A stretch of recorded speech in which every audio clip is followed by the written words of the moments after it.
Assalomu alaykum azizlar. Bugun energetik va gazli ichimliklarning zarari haqida gaplashamiz.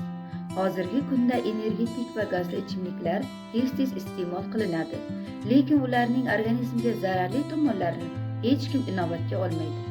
Energetik ichimliklarning zararlari. Energetik tarkibida kofein, taurin, guarana, shakar va sun'iy qo'shimchalar ko'p bo'ladi.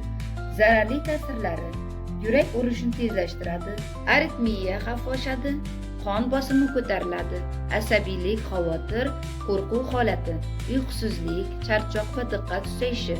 Uzoq muddat iste'mol qilinsa, asab tizimiga salbiy ta'sir qiladi.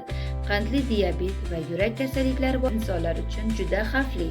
Alkogol bilan birga iste'mol qilish esa juda og'ir asoratlarga olib kelishi mumkin.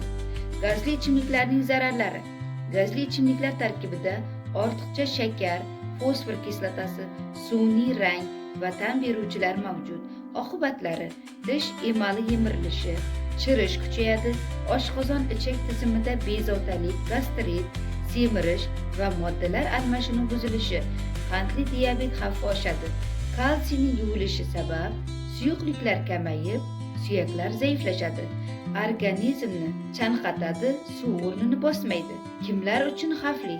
Yurak qon tomir kasalligi borlar, qandli diabeti borlar, qon bosimi yuqori bo'lganlar, oshqozon va jigar kasalligi borlar, homilador ayollar uchun xavfli.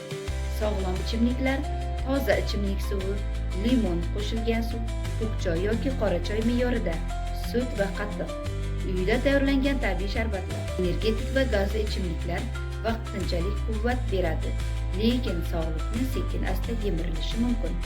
Tabiiy ichimliklar esa organizm uchun xavfsiz va foydali. Yoqqan bo'lsa like bosing, menga obuna bo'ling.